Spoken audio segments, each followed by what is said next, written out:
bir yere gelir, rahme gireceği yeri seçer ve oraya yapıştıktan sonra aynı olan bütün bu hücreler nasıl oluyor da birdenbire bir yerden bir emir almış gibi hepsi ayrı ayrı yerlere göç ederek ayrı ayrı organların oluşmasını sağlamaya çalışırlar. Bu açıkça gösteriyor ki bu aynı olan hücreler, ne yapacaklarını bilmeyen hücreler, bütün genetiği, DNA'ları aynı olan hücreler bir yerden bir emir alarak bazıları beyni, bazıları kalbi, bazıları ise diğer organları teşkil ederler.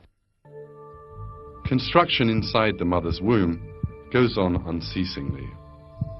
Some of the cells undergoing change suddenly begin to expand and contract. Following that, hundreds of thousands of these cells come together, and these make up the heart. This heart will continue to beat for a lifetime. In a short while, we'll see a real miracle. These cells, which stand independent of each other, are in fact vein cells. Then these cells suddenly start to join onto each other and form connections between themselves, and the cells form the veins. Let's see that magnificent sight again.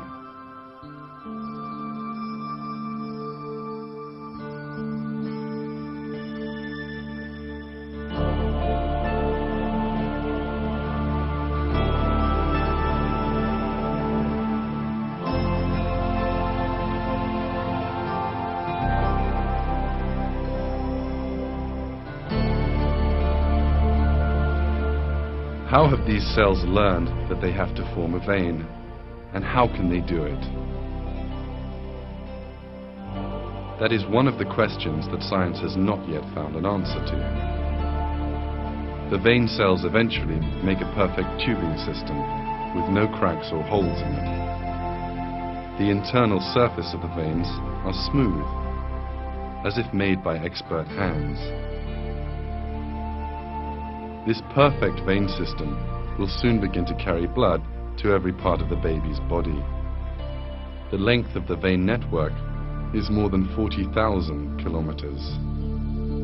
That is almost as long as the circumference of the Earth. Developments in the mother's womb go on non-stop. In the 5th week, the embryo's arms and legs become visible. This bump will later turn into an arm. Some cells will then begin to form into hands.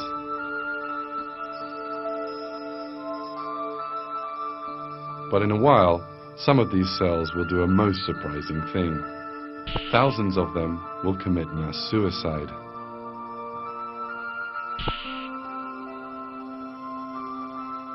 Why do these cells kill themselves?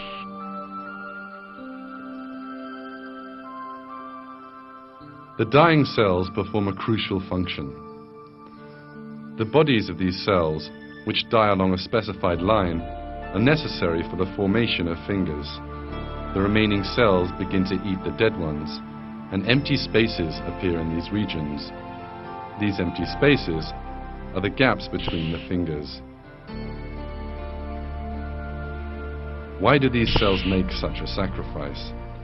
How is it that a cell can kill itself so that the baby can have fingers in due course? How does the cell know that its death will serve such a purpose? All this once again shows that all the cells which make up the human being are directed by God.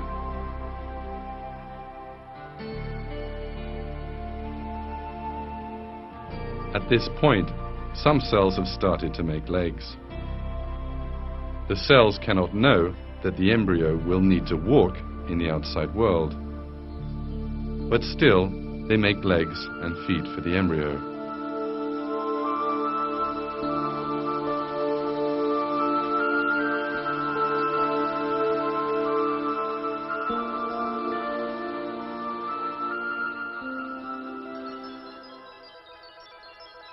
You are now looking at the face of a 4-week-old human being.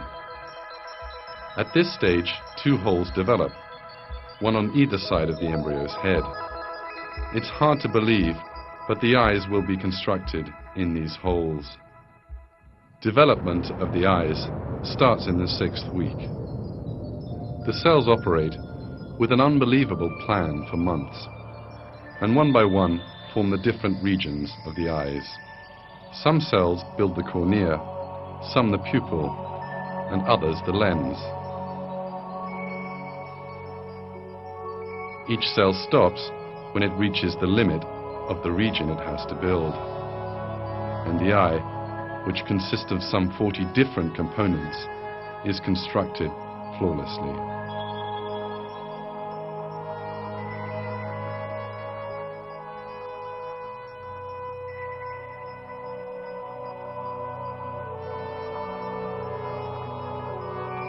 In this way, the eye, which is accepted as the world's most perfect camera, is brought into existence from nothing inside the mother's womb. It has been borne in mind that the person to be born will open his eyes to a world full of color, and an eye has been built which is ideally suited to its perception.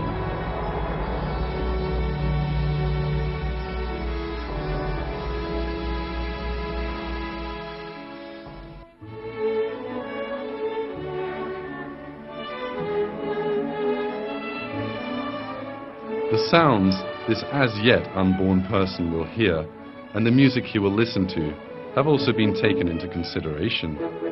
The ears which will listen to that music are also constructed in the mother's womb. These cells make up the finest sound reception instrument in the world.